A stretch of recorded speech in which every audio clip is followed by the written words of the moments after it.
안녕하세요. 외국인을 위한 금융생활 가이드 최민입니다. 언제 어떻게 필요할지 모르는 목돈을 마련하기 위해서 여러분은 어떤 계획과 실천을 하고 계신가요? 이번 시간은 다양한 저축 상품에 관한 소개와 저축 상품에 가입할 때 알아두면 좋은 금융 정보를 준비했습니다. 미래를 위한 금융 계획과 실천, 그 첫 번째 주제로 예금과 적금에 가입하는 방법부터 함께 알아보실까요?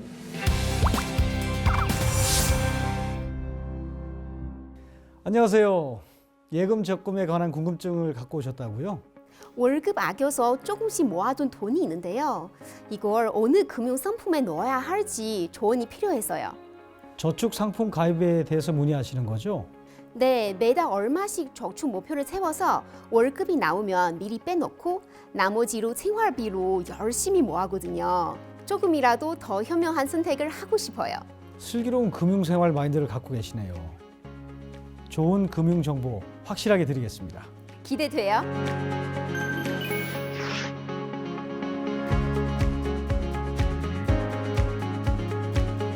소득의 30% 이상을 저축하라고요? 더 아끼고 분발해야겠는데요. 혹시 그동안 모으신 돈은 어느 통장에 두셨어요? 그게 월급이 들어오는 자유입출금 통장에 계속 뒀어요. 금리가 크게 높지 않더라고요. 그래서 금리가 조금이라도 높은 상품에 가입해서 목돈을 마련하고 싶으신 거군요. 그렇죠. 그러면 앞으로 계속 들어올 월급을 어떻게 하실 생각인가요? 지금까지 했던 자유입출금 통장에 두게 되지 않을까요? 지금부터 정기 예금과 정기 적금에 대해서 설명드릴 테니까 잘 들어보시고 신중하게 결정하십시오. 정기 예금? 정기 적금?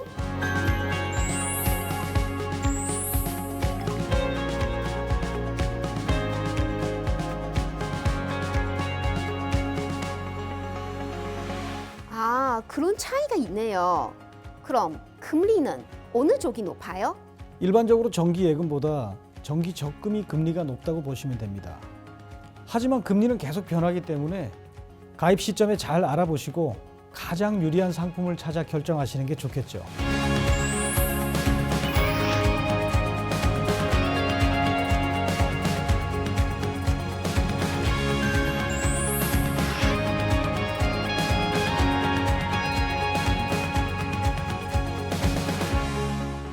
이제 어떤 저축 상품에 가입해야 되는지 아시겠지요? 네, 먹던 굴리기 정기 예금이요. 정기 예금만요? 그리고 또 정기 적금도 하나 드리겠습니다. 지금처럼 자유입출금 통장에 계속 모으는 것보다는 매달 얼마씩 따바따바 정기 적금 부는 게 금리 면에서도 훨씬 유리하니까요. 그런데 돈이 부족해서 매월 적립하기로 한 금액을 입금하지 못하면 어쩌죠? 그 점이 우려된다면 정기 적금 말고 자유 적립식 적금도 있습니다.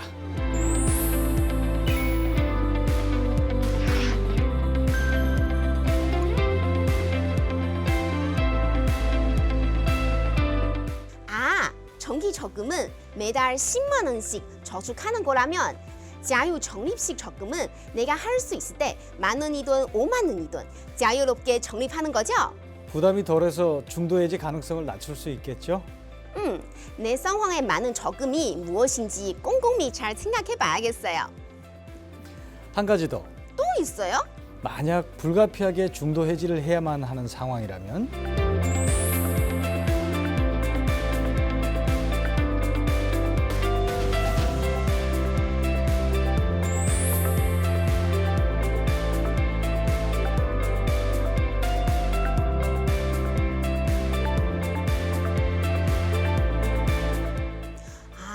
이해 저금 담보 대출이라. 와, 좋은 게 엄청 많이 알게 되네요. 그럼 상품 가입 잘 하시기 바랍니다. 전 이만. 근데요. 아니, 은행마다 다 금리가 다르잖아요.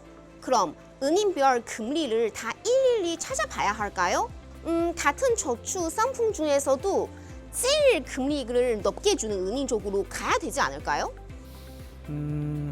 그러시다면 저와 잠깐 같이 가셔야겠네요.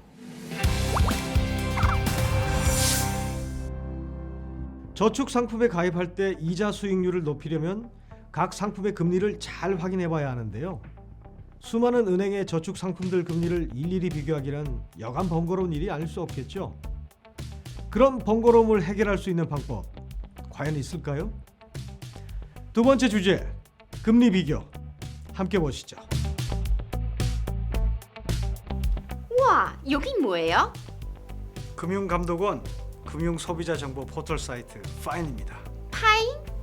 파인의 금융정보 한눈에 코너에 들어가면 은행마다 다른 금리를 일일이 확인할 필요 없이 클릭 몇 번으로 금리가 높은 순으로 나열된 리스트를 얻을 수가 있죠. 와, 파인의 금융상품 한눈에 진짜 유용하네요.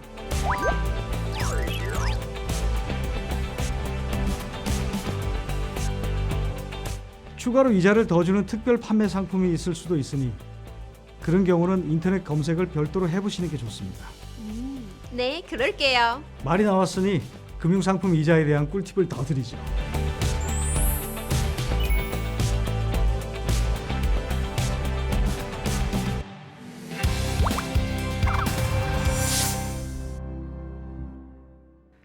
대부분의 저축 상품 이자에는 세금이 붙습니다.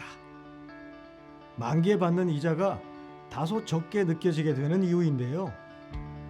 이런 세금이 붙지 않거나 적게 붙게 되는 저축 상품이 있다면 적극 활용해 보시는 게 좋겠죠. 세금 혜택을 주는 저축 상품 알아보겠습니다.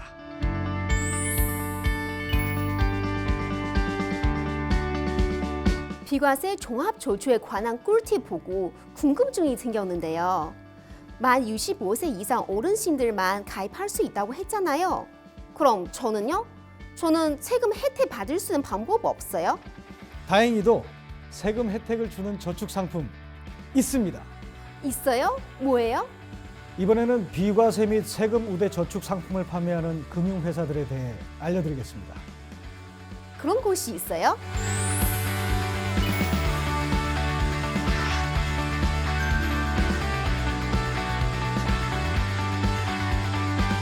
이런 금융회사들의 조합원으로 가입하시면 비과세 및 세금 우대 저축 상품에 가입하실 수 있습니다.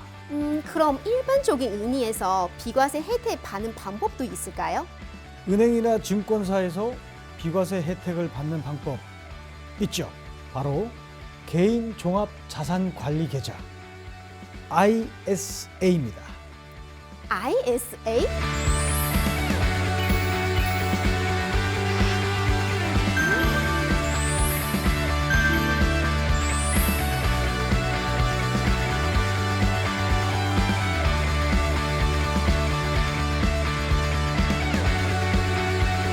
ISA의 장단점을 꼼꼼히 알아보고 가입을 해야겠네요.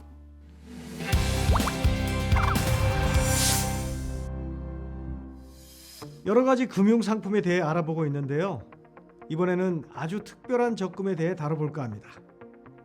바로 아파트를 분양받기 위한 주택 청약 종합 저축이 되겠습니다. 내 집 마련의 꿈을 가지신 분을 위한 정보 함께 하실까요? 한국 친구가 얼마 전에 분양받은 아파트에서 집들이했는데요. 정말 부럽더라고요. 저와 아내, 우리 아들 이렇게 셋이고 조그만 아파트라도 월세 걱정 없이 분양받아서 살 방법이 없나요? 한국에서 오래 살 거라서 제 집 마련 절실합니다. 방법이 있습니다. 아파트를 분양받는 첫걸음으로 주택 청약 종합 저축에 가입하는 거죠. 주택 청약 종합 저축 맞아요. 그 친구도 그거 가입했대요. 근데 외국인도 가입이 돼요? 물론입니다. 외국인 등록증을 가지고 은행에서 가입하시면 됩니다. 와, 희망이 생기네요. 주택 청약 종합 저축에 좀 자세히 좀 알려주세요.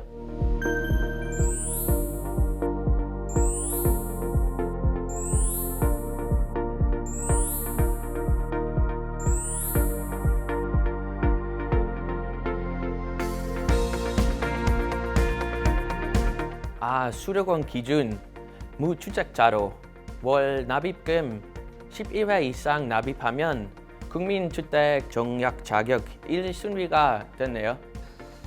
1순위 자격을 갖춘다고 해서 청약에 당첨된다는 보장은 없습니다만 어쨌든 자격을 갖춘다는 게 중요하죠. 차근차근 해나가야죠. 주택 청약 종합저축에 당장 가입해야겠습니다. 한 가지, 선생님처럼 외국인의 경우 연말 소득공제 혜택은 받을 수 없습니다. 아, 그렇군요. 혹시 다문화 가족을 위해 특별한 제도가 있을까요?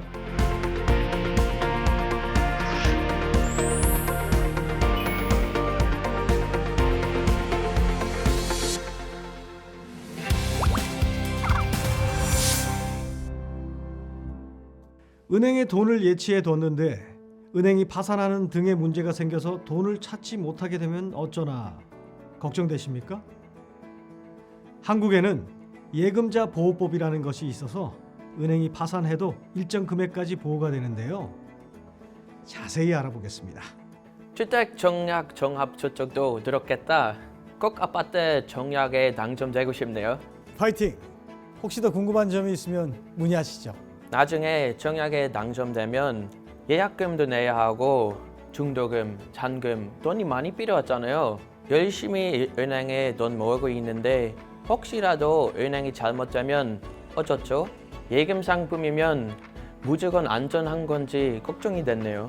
그런 걱정을 해소하기 위해서 예금자 보호 제도가 있습니다.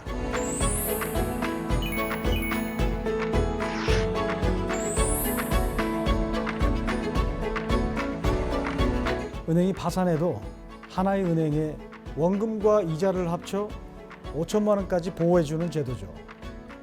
한 은행에 여러 예금이 있는 경우 모두 합하여 5천만 원까지 보호되기 때문에 금액이 큰 경우 여러 은행에 나누어 보관하는 것이 좋습니다. 잘하겠습니다. 여기서 한 가지 주의할 점.